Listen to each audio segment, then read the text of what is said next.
Numberblocks After Dark. A forgotten tape that wasn't for kids. 1. The library sale. I've always been one of those weird guys who digs through old library sales for vintage media, tapes, laserdiscs, even those old clamshell Disney VHS cases. Usually you get a few duds, maybe some moldy instructional aerobics videos.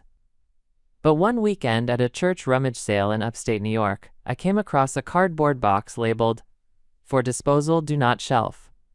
Inside were a few beat-up cassette tapes, a broken Viewmaster, and a DVD-R in a cracked jewel case. The disc was labeled in Sharpie, "Numberblocks PSA, internal use only." It caught my eye. I knew Numberblocks as a British math show for preschoolers, colorful, harmless, heavily educational. But this seemed wrong. First of all, why would a children's program need an internal PSA? Naturally, I took it. I wish I hadn't. 2. Let's talk about grown-up choices. I watched it that night, more amused than curious. I popped it into my old laptop and expected some dated anti-drug message, maybe puppets saying don't smoke. Instead, it opened with 4 and 7 sitting at a bar.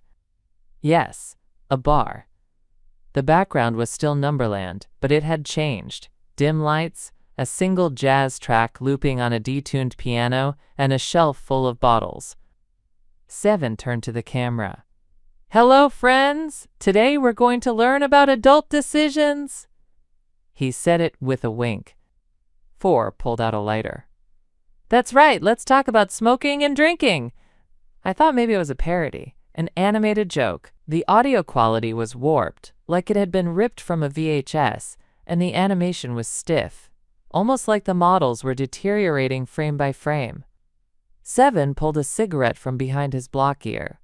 4 popped open a green bottle labeled Infinity% Proof. "Grown-ups sometimes do silly things," 7 said. "Let's count the ways. 3 things get not right." They started joking around, drinking, smoking, laughing in exaggerated raspy voices. But the laughs became coughs. 7 dropped his cigarette on the floor. It burned a hole into the set, revealing black underneath. The camera shook. 4 stared at the bottle in his hand and said, "This doesn't add up." Then he chugged the rest of it. Static. When it cleared, we were back in Numberland's bright green hills. Only now, it was night. All the Numberblocks were there, slouched, shaking. Their colors had faded. One's red was more of a dried blood brown. 3 had bags under her eyes. 5 kept repeating, "I feel odd," over and over. Then the narrator's voice came in. But it didn't sound like the usual cheerful British lady. It was male, distorted, like a news anchor through a blown-out speaker. Sometimes numbers make the wrong decisions. Sometimes subtraction isn't enough. 4. The hospital scene. Hard cut to a white hallway. Fluorescent lights above, beeping monitors. The Numberblocks were in hospital beds. All of them. Hooked up to IVs and heart monitors. 9 was on a ventilator, his blocks twitching. 2 lay still, with a crack running down her face. A robotic voice echoed in the background.